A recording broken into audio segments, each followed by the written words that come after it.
Hello, everyone. Let me get this thing turned down. I hope you guys are having a great night. This is something new that we have not done before. We're going to do a little bit of something different, a new show. If you are watching this live, thank you so much for your support. Hope you guys are having a good night. If you are watching this afterwards and recorded, hope you have a good morning, afternoon, evening, or whatever, wherever you are. So again, this is something new. I am on my way to 10,000 subscribers on YouTube. That's the goal. So if you are watching this, definitely make sure to hit that button. I will not be taking comments at the beginning of this, but 100%, as this thing goes and as we end, we will make sure to answer any questions that y'all have at the end. There are a lot of news stories coming on tonight. The one that we're going to start with is the one that's been really, really popular today. And by the way, it is January 10th. That's what it is. So let's go ahead and get to it. So the biggest story that's kind of going on, let me see if we can do this a little bit better. There we go. Is this one, the Savannah Soto case, right? This one's been all over the place. 2 people have been arrested. If you aren't familiar with this case, let me just give you a real brief recap. Okay. So Savannah Soto and her boyfriend, Matthew Guerrera, she was 18 and 9 months pregnant, about to be induced. And that's actually how they figured out that she was missing, since she did not show up to her induction appointment. And Matthew Guerrera, her 22-year-old boyfriend, apparently got themselves in a bit of a drug deal, is what happened. And so 2 people were arrested, a 19-year-old Christopher Ray Prasadio, and his father was also, Ramon Prasadio, 53-year-old, was also arrested. And we'll talk about that a little bit. But today they arrested a third person, basically the stepmother of Christopher and wife of Ramon, Myrta Romanos, who is 47. She has been arrested in connection to the murder of Savannah Soto and Matthew Guerrera, and this happened in San Antonio, Texas, just before Christmas. Her 3 charges, which are all felonies, are alter, destroy, or conceal a human corpse, abuse of corpse, and tampering with the evidence. The San Antonio Police Department asserts that there is enough evidence implicating Romanos in the murder case. Romanos admitted to the police that her gun was the murder weapon that Christopher used to pull the trigger. He's the main suspect in the case. He's got a capital murder charge. During a press conference, it was revealed that Romanos was the individual also in the truck. If you've seen the video, which I'm not going to show it here, but if you had seen the original video, you could see in surveillance the vehicle, the Kia that they found the bodies in, being wiped down by Ramon. And Myrta is the one who handed them that towel, meaning that, she was there. And this was at the apartment complex where they basically took the car and essentially dumped the bodies or left them there.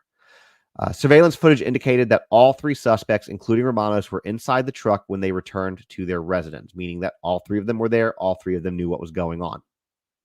Authorities also believe that Romanos is the stepmother to Christopher and partner to his father, Ramon, which is what we said earlier. Going back to Christopher a moment, again, 19 years old, he is the one who is believed to have pulled the trigger. He is charged with capital murder, abuse of a corpse, and altering or destroying a human corpse. Ramon Prasadio is charged with altering or destroying a human corpse and abuse of a corpse for helping his son move the bodies after the murders. Now, when people hear abuse of a corpse, I know what you automatically think of. That's where my mind goes to, but that's not the case of this. Basically, this was the case that they just took and moved the bodies. That's what it was about. There were rumors that there was some mutilation, but I've not seen anything that actually substantiates that. So these murders occurred just before midnight on December 21st. They were found inside their gray Kia Optima in the parking lot of the Colinas at Medical Apartments on December 26th. So they've been dead for a few days.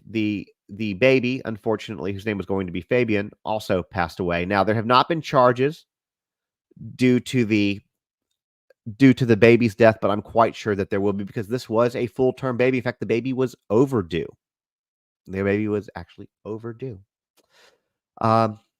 So yeah, it's a very tragic case. I think there's definitely more that's going to be coming out of it. And on top of that, police said, I know some people said, well, maybe there was a fourth suspect, but police feel very confident that that's it. They've got all the people that they need. They're confident in that statement.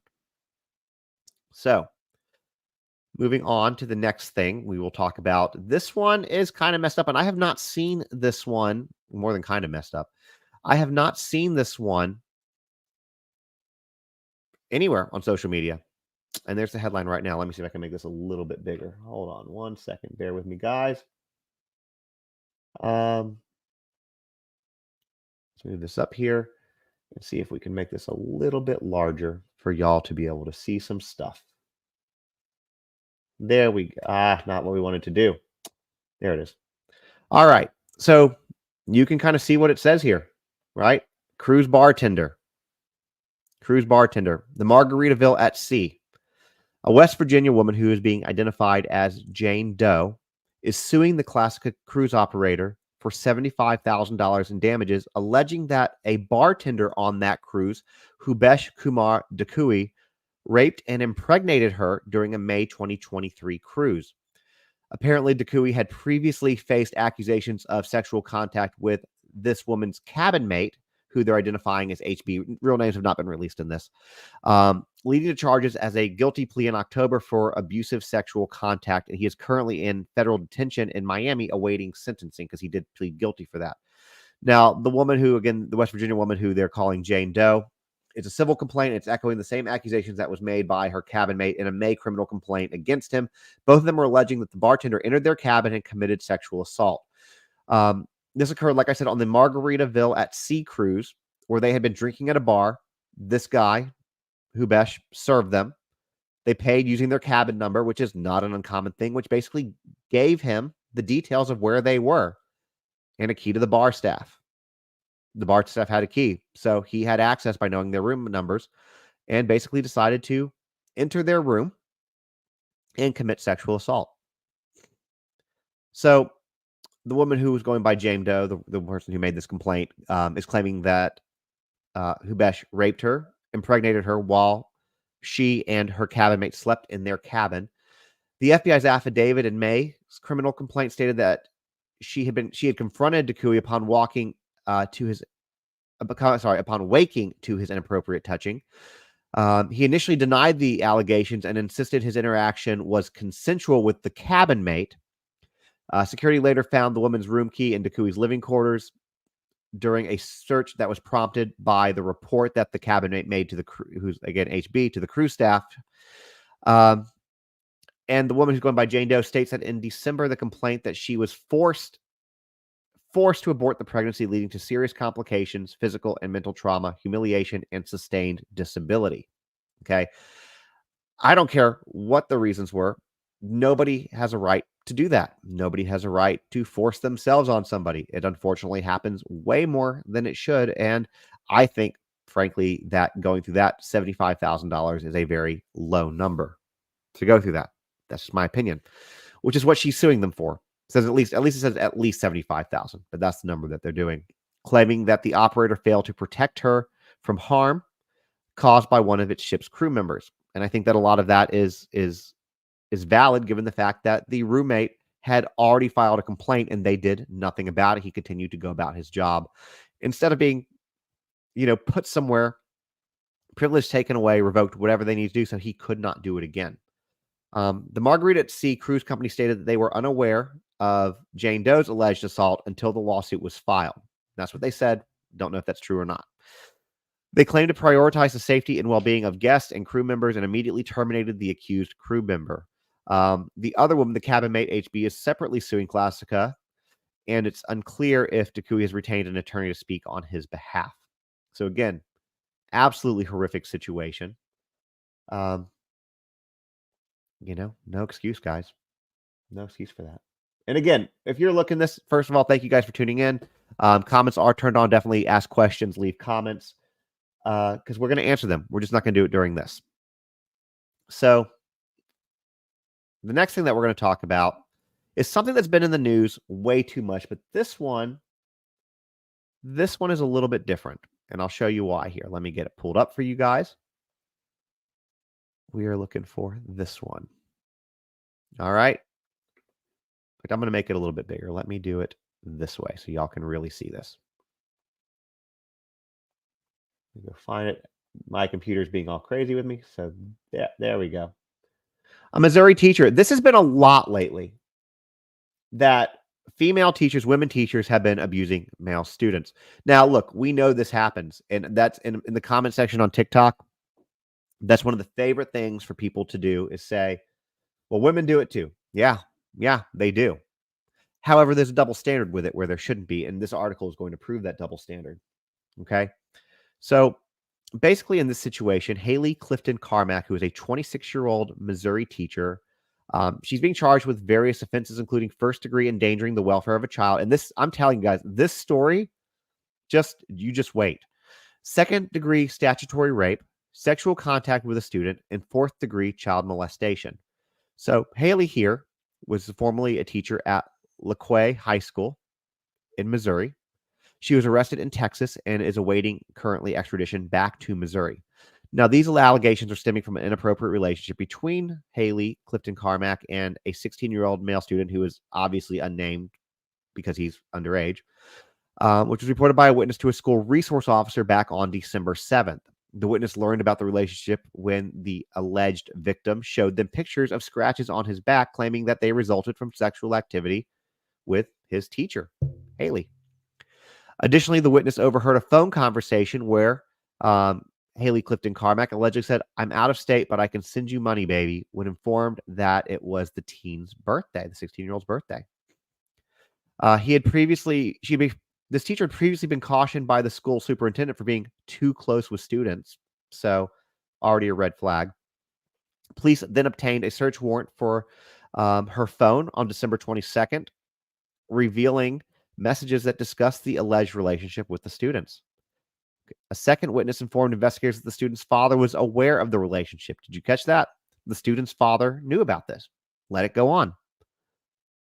And the teen allegedly using student lookouts for sexual activities during school hours, meaning that this happened at school. Teacher was doing it on school grounds. The teen's father, whose name we don't know for obvious reasons, well, maybe not obvious reasons, is being withheld to protect the victim's confidentiality, because if you knew the father's name, you could probably figure out who the kid was pretty easily. He has been arrested, and he's charged with first-degree endangering the welfare of a child. At this point, it's unclear if he has retained an attorney or has entered a plea. And the father just reportedly justified not stopping the relationship, believing that it would continue covertly even if he intervened. The teacher's plea is unclear. So we're going to take a moment. We're going to talk about this, guys, because there's a lot to talk about, right?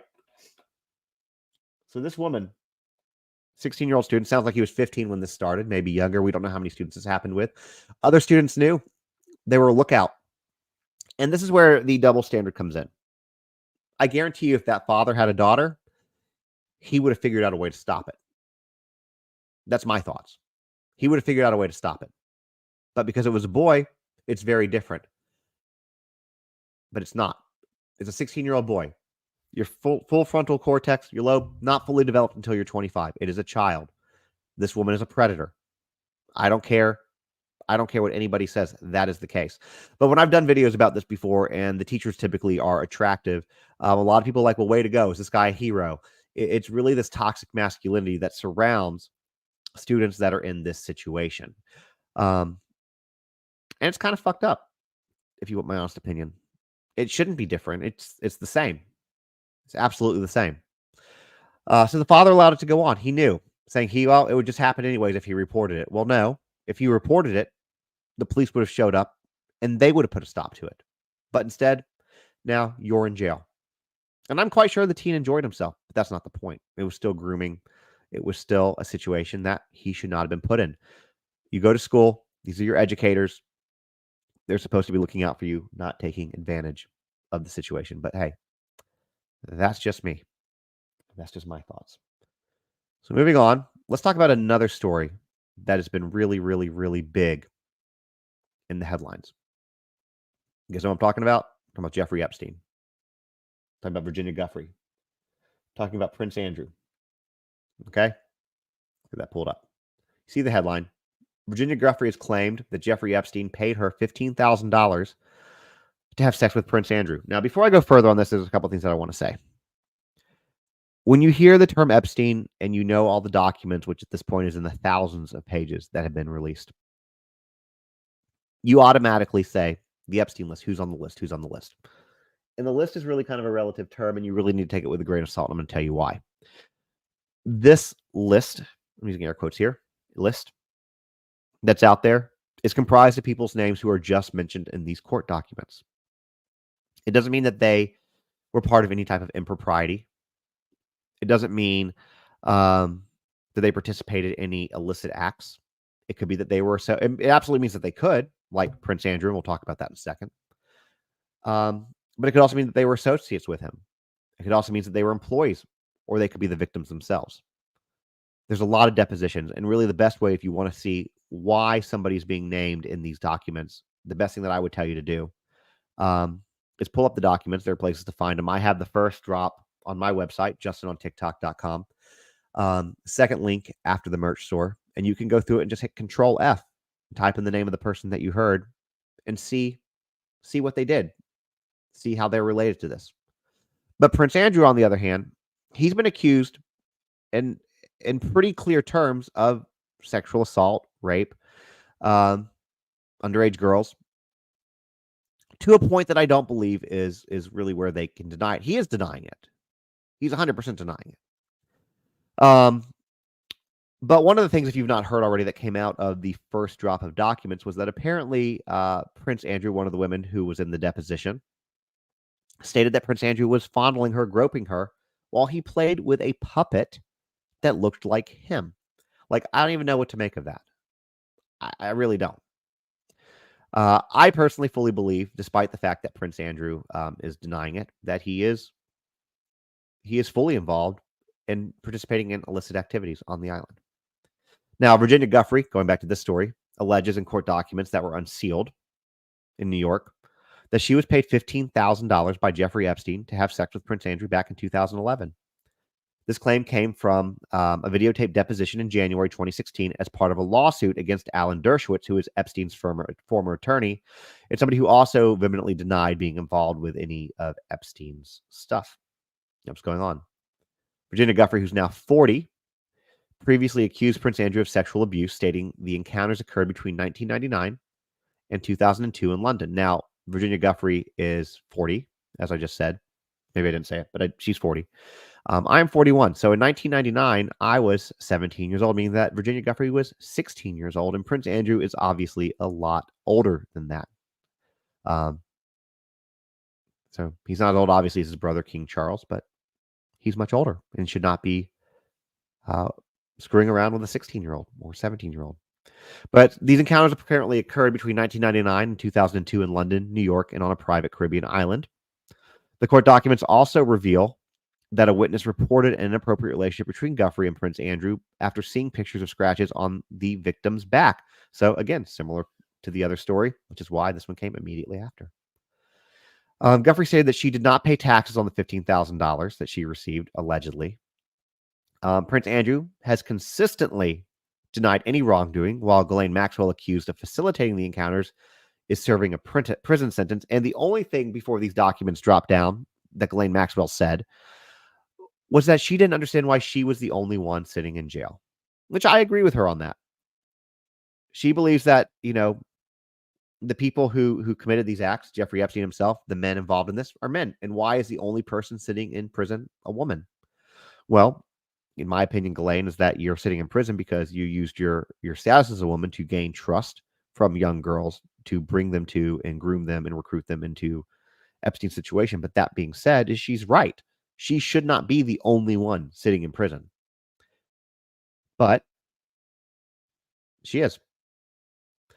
The released documents are part of a defamation lawsuit that Giuffre filed against Maxwell in 2015, which was settled in 2017. In 2019, as you guys may remember, Prince Andrew stepped back from his royal role following these ties to Epstein. He was stripped of his military titles and patronages in 2022 after the lawsuit. Now, he did settle with Giuffre in 2022, but faces renewed calls for an investigation after being named in a recent Epstein-related court filing, because there are new things that have been said about him that weren't being said before. But here's the thing. They're not going to get justice, because the British police state that there are no plans for an investigation. And Prince Andrew, who's now 63, is going to continue to deny any wrongdoing. There's no investigation. They're not going to look into it. They don't care. I realize that these types of crimes, maybe not obviously to the degree that Epstein did, the entire network that he built, the money and power that he built. But these types of crimes, adult men with underage girls, it's pretty common.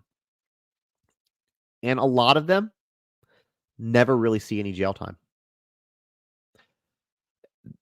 He's a prince. I didn't think he would get jail time anyways, but they're not even going to look into it. It's really just an injustice. It really is. So, like I said, we will be answering questions here soon. We got one more story left to talk about. Before I get to that one story, I do want to do something. This is going to be an absolutely shameless plug, guys. Let's throw this up here real quick for y'all. If y'all don't know, if you don't follow me on TikTok, or even if you do follow me on TikTok, you may or may not be aware of this. But for those of y'all who aren't, I wrote a book. It's called Boundaries. It's right here. You should buy it. You can go to justinontiktok.com, buy it in a soft cover, hardcover. I currently have 8 soft covers left. I have more coming in. I also have hardcovers coming in. They should be here in the next week or so. So you can go ahead and order either one of those. And if I run out of stock, you will get them as soon as they come back in. Like I said, they're on order. Now, what this book is about, real quick, and then we'll get back to the last story, which is just the last story is an absolute travesty of justice. It breaks my heart. It pains me, this next one. 26% of millennials and Gen Z are no contact with a family member.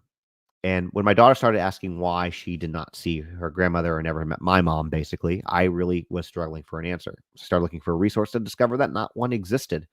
Talked to therapist friends looking for a resource. One doesn't exist, but one should exist. So I decided to write it, then utilize those therapists to run it through them, make sure that it was appropriate for the age appropriate for kids to understand and digest. And then after it was completed, we had it illustrated and sent to a publisher who published it pretty darn quickly. And it was supposed to be a spring release, but they got it out before the holidays. We've sold a lot of copies of it. This is my 3rd batch, and the 4th and 5th batches are on their way. So it's doing very well. And what the book does basically is it allows you to explain why you're no contact or limited contact with a family member in a way that doesn't vilify that person, in a way that's easy for them to understand. And then it goes into talk about the importance of boundaries in the family unit, something that all kids should know about. So definitely pick one up if you haven't already. It's something that hugely supports me. And what I've also understood from a lot of the adults who have read it, they get something out of it too. So with all that said, let's move on to the last story before we get to y'all's questions and talk about some more stuff for the evening. Last story is about a guy named Ronnie Long. Let me pull it up here. Y'all, this story is heartbreaking. It's a travesty of justice. Basically, what happened in this situation was he, you can see here, settled for millions of dollars after a wrongful conviction, serving 44 years in prison. 44 years. That's more than my entire life. He was wrongfully convicted in 1976. He reached a historic number, $25 million settlement in a civil lawsuit. $25 million. The settlement involves the city of Concord, North Carolina, and the North Carolina State Bureau of Investigation. And when I tell you how this happens, if you are not enraged, then there is something wrong with you, because this is really, really, really messed up. So the breakdown of the settlement is that the city of Concord contributed $22 million, and the State Bureau of Investigation had previously settled for $3 million, totaling $25 million. This is the second largest wrongful conviction settlement that has ever been recorded. The city of Concord issued a public apology to him, acknowledging significant errors in judgment and willful misconduct by previous city employees that led to Long's wrongful conviction. Basically, what happened here is Ronnie Long, who is, as you can see, a black man in the South, was convicted by an all-white jury in 1976 for the rape of a prominent white woman in Concord, North Carolina. Now, there were potential black jurors, but they made sure to dismiss every single one of them. Every single one of them were dismissed. There was no physical evidence linking Ronnie Long to the crime. The jury just relied on the victim's identification. The identification process was deemed suggestive, and it was arranged by the police. Do you understand that? They didn't look at any evidence. There was no evidence that linked him to it. But the police decided, they said, hey, this is the guy. This black man, that's the guy. And that's what the jury relied on. They also suppressed evidence including more than 40 fingerprints. 40. Not a single one matched Ronnie's. They also did a rape kit. That rape kit was not shared with the defense. There was false testimony about evidence that was given during the trial. Ronnie Long was 21 when he went to prison. He was a young man just starting his life. For this rape, he received 2 life sentences. 2 life sentences. And look, I am all for harsher punishments for these crimes. Crimes against women, crimes against children. I'm for it. But I don't know. I'm sure that there are white men that get this type of a sentence, but I'm not aware of any. And unfortunately, you see so many people getting released after 1, 2, 3 years. This guy was given 2 life sentences. So he served 44 years, 3 months, and 17 days before he was released back in 2020. His legal proceedings, his due process rights were ruled violated by a federal appeals court in February of 2020, which basically led to the vacating of his conviction. North Carolina Governor Roy Cooper granted him, Ronnie Long, a full pardon of innocence. In 2021, a state commission awarded him for $750,000 as compensation for wrongful incarceration victims. They stole 44 years of his life. 44 years. He's in his 60s when he gets out. He went at 21. His entire life passed him by in a prison cell for a crime that he did not commit. And like, here's $750,000 for your trouble. No, I'm glad he sued, and I'm glad he got $25 million, because those years, they're gone. He can't get them back. He missed out on everything. It's heartbreaking. Well, he sued in federal courts in Raleigh, resulting in the $25 million settlement. His attorney notes that no amount of money can compensate for the 44 years of incarceration and the trauma that he suffered. Just for a fun fact of national exoneration statistics, since 1989, over 3,400 exonerations have occurred, with exonerated individuals spending more than 31,000 years combined in prison for crimes that they did not commit. There's also racial disparities. I'm sure you're not surprised with this. The National Registry of Exonerations reports that racial disparities with black people comprise 53% of the exonerations. Innocent black Americans are 7 times more likely than white Americans to be falsely convicted of a serious crime. Those statistics, you might not like hearing them, but that's what they are. My heart breaks for this man. He was 21. He was a kid, just getting his life started. I'm glad he got the money, but it will not bring those years back. It will not bring the years back of being able to, have a family, raise kids, and do all the things that you do from your 20s to your 60s. It's absolutely devastating. So those are stories that we got. So let's go check out your comments. We'll go back to the beginning. So let's take a look at what we have here.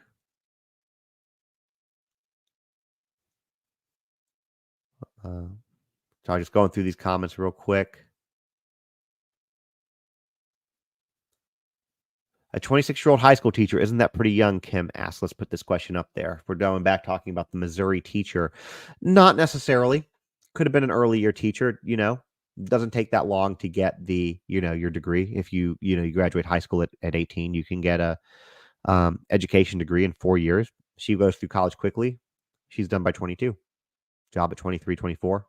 She's 26. So, yeah, it's a young teacher, but it's not overly young. So, but that's a great question. I like this comment too. Dominique says, the father is sick as well. While I agree he couldn't stop it on his own, he could have gotten help. 100%. You know what would have stopped it? Call the police. A call to the school. There's a million things that could have been done. But he didn't care because it was a good-looking teacher, and I'm quite sure it was a that's my boy kind of attitude, because there's a double standard on that. Because, again, if he had a daughter, it would be different. In fact, there was a video I did, I don't remember what it was, not too long ago, where it was another story really much just like this. Female teacher, woman teacher, teen student, same situation. And somebody commented, "Oh my gosh, this happened at my school," in the comment section. And some guy commented and said something along the lines of, "Is he a hero? Is he a hero?" And I mean, I had to respond to that. And I said to him, I was like, "Would you be saying the same thing if it was a girl, if you had a daughter?" He goes, "No, it's totally different." Why is it different? That is the type of mentality, male mentality, that needs to change. Now, here's the thing. You guys can sit there and say, look, 85% of my followers on TikTok, I don't know what the stats are here, are women. I'm very pro-woman. I support women, women's rights and growth, equality. A lot of men that don't. And the men who do watch things like that, or who believe things like I do, aren't going to watch me. They're not going to listen to me. They'll call me a beta, cuck, all sorts of different things. 'Cause I've been called all those on TikTok. It doesn't bother me. But that is their Neanderthal mindset. And unfortunately, until this type of mindset right here that this father had dies out, it's going to continue to be a problem. It's unfortunate. So Jenny says, "This happened at my kid's school, except the student was a senior, almost 18. Literally nothing happened to her." My wife's school happened to too. There was something that seemed inappropriate between, like, I think, a 16-year-old girl and a teacher. And as soon as she graduated, they got married. He quit his job and they got married. Obviously, something was going on with that. Chinnan, I agree with you. Double standard. Either way, the woman is completely at fault. 100%. It's not the kid's fault. He's a kid. He might have enjoyed himself, but he's a kid. You're an educator. He's 16, you're 26. There's a decade difference. Maybe the decade difference isn't that bad if you're 26 and 36. But 16 and 26, there's nothing in common there. And I'm quite sure that all the hormones in this 16-year-old boy were very happy to be doing what he was doing.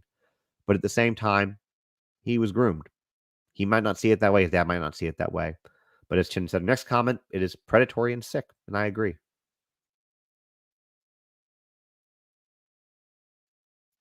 Let me take that one off.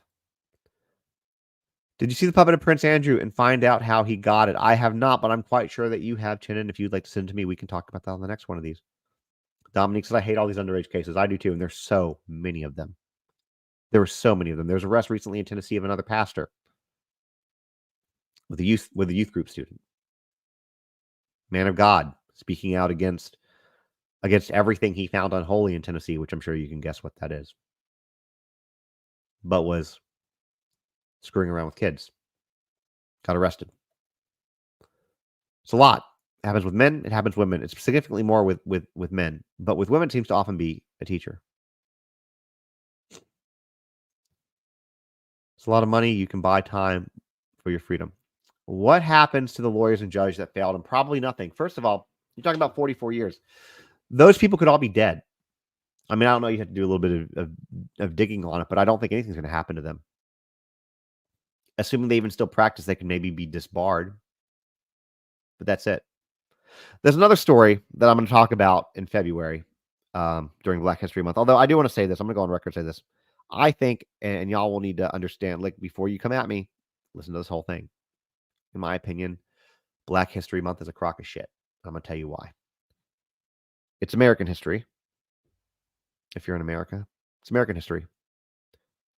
By designating a month, all it does is continue to divide us. And on top of that, if you're going to give a month, February, the shortest month, it's bullshit. But unfortunately, we need that month because you don't get taught the other things that you need to be taught, without it. And even during Black History Month, when I was in school, you don't get taught about a lot of the things that you should learn about, like Emmett Till, who I will definitely be talking about in a podcast episode with my good friend Pascal from the Pascal Show. Because that's an important case. But there's another case that happened where a 14-year-old boy was sentenced to death in 1944 by an all-white jury within minutes for something that he didn't do, that no evidence was there. And you know what? Here's the thing about this too. Outside of the lawyers and judges that are in this case that failed these people, outside of the jurors, that wrongfully sent an innocent man to prison on any of these situations, to death, whatever. The victim in all of these situations don't get justice when they do that. When you arbitrarily send somebody to jail because you just want to send somebody to prison, or you execute somebody because you want to execute them, but they weren't the person and you knew that, which these people know that. They knew back in 1976 that Ronnie wasn't their guy. The physical evidence proved that. They just want to send him to prison. 1944, it was the same thing. There was no evidence to link this 14-year-old kid to the murder of this girl. They just want to send a black man to jail. Same thing with Emmett Till. They didn't care that there was no real evidence. It was off somebody's word. And they brutally murdered him. That doesn't give justice to the victims. It doesn't give justice.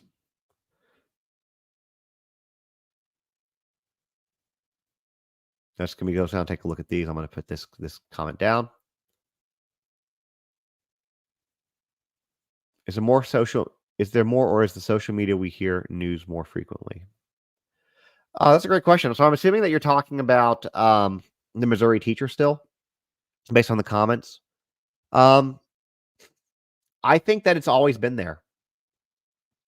We maybe didn't hear about it 20, 30 years ago, 40 years ago. If a teacher was arrested in Missouri and you lived in California, you're not going to hear about this. People in Missouri might have heard about it. They'd read about it in the newspaper, but you're not going to hear about it. I think that the internet, social media, makes it go wild. You see a lot more.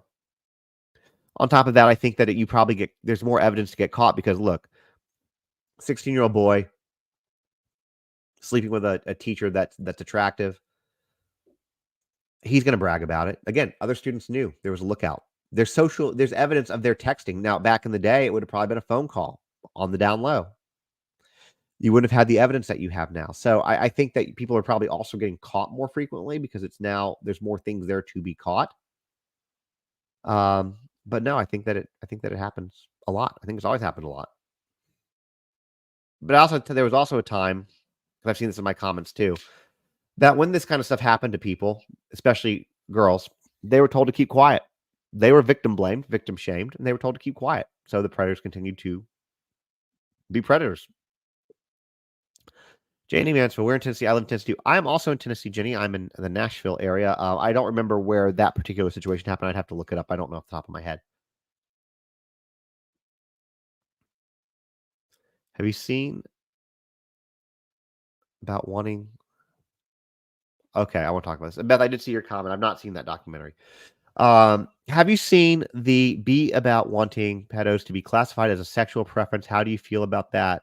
Do you think there's a chance that can happen? I don't think there's a chance that it's going to happen. I think that, and I've heard about this, they don't want to be referred to as pedophiles. They want to be referred to as minor attracted people. They want to destigmatize what they're into. Kind of like NAMBLA, whatever, NAMBLA, whatever. South Park taught me about it, and it's a real organization, the Man Boy Love Association, whatever it is. I think it's NAMBLA, National Man Boy Love Association. No, I mean, obviously, I don't agree with this. I think that, again, there's a big problem with this. We have a whole Jeffrey Epstein thing dealing with underage girls going on right now, going on for years. A lot of powerful people. I think that there is a bit of an epidemic with it, and I think that a lot of people are already becoming very immune to it because you hear about it and see about it so much, and I think that you kind of like school shootings or mass shootings, you become immune to them because they happen so much now. And you're like, oh, here's another one, just another day in America. Same thing with this. And I think by changing it to a minor attracted person, is really just a way to try to get away with it and try to destigmatize something. And that's not what we should be doing.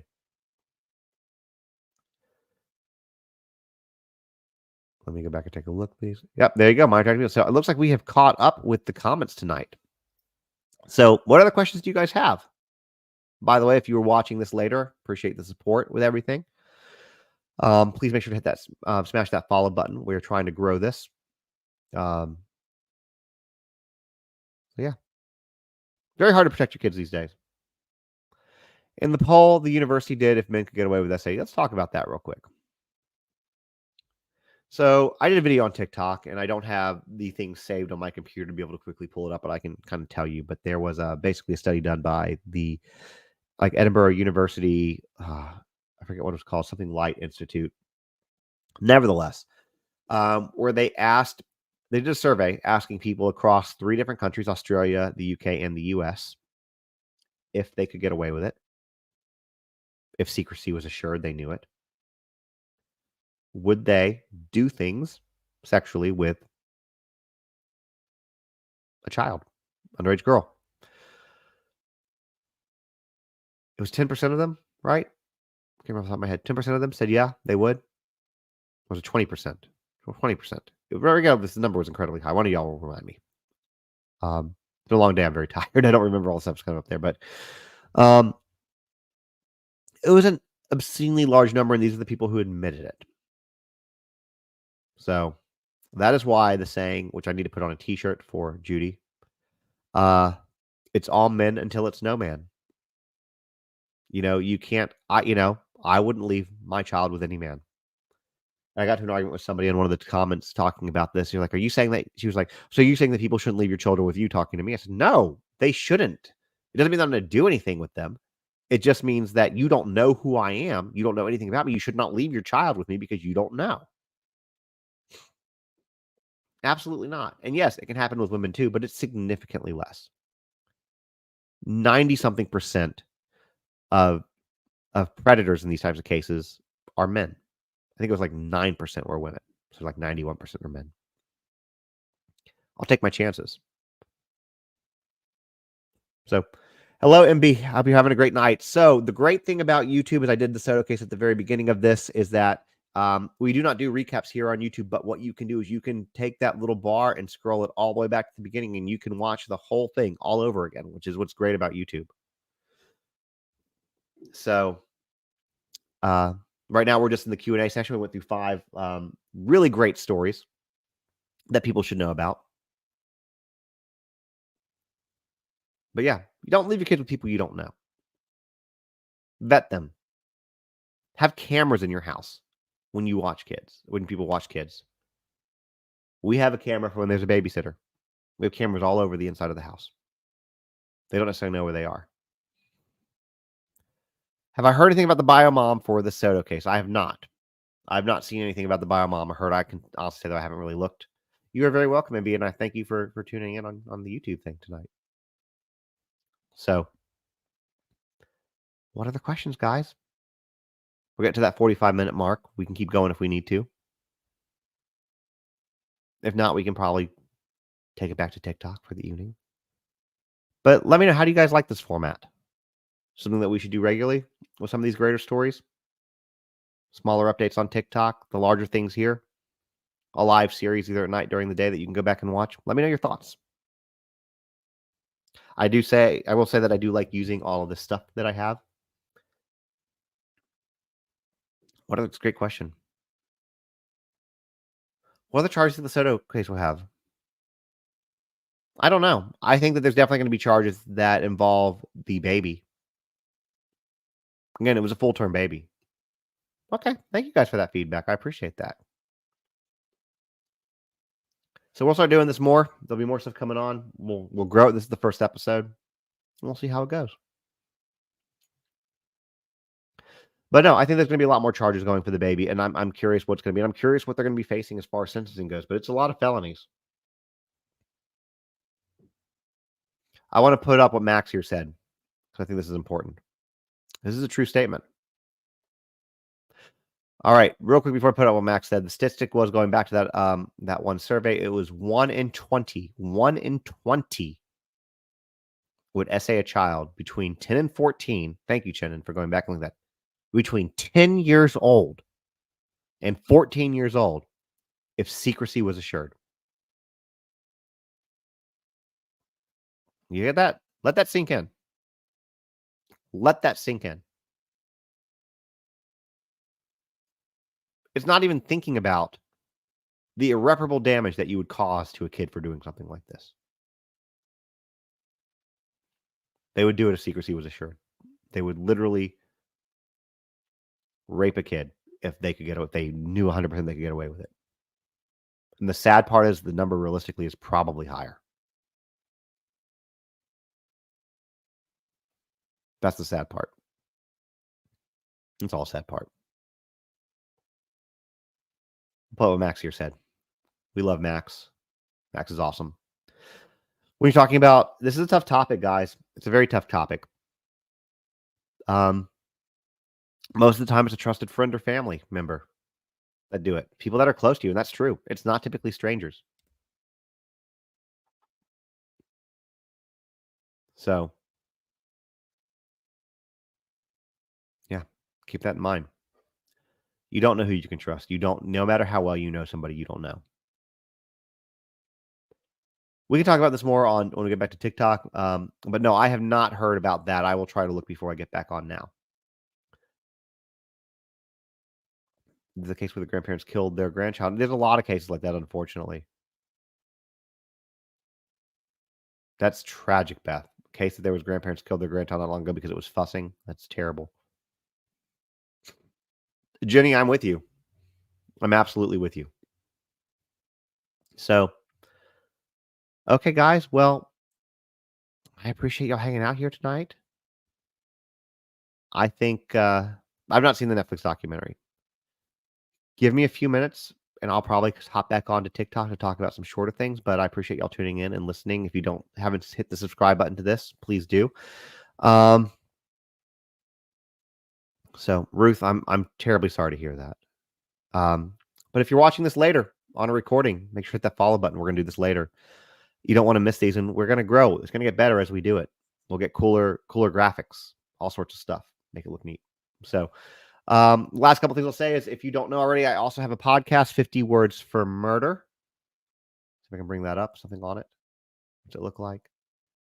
In fact, you know what I'll do? I have a 50 Words for Murder ending that I can put on when this is over. You guys can see it. If you don't follow that podcast, go do that too. You can see that preference. My preference is Spotify because it's there, but if you can listen to it anywhere where it is heard. So, all right, guys. I hope you have a great night.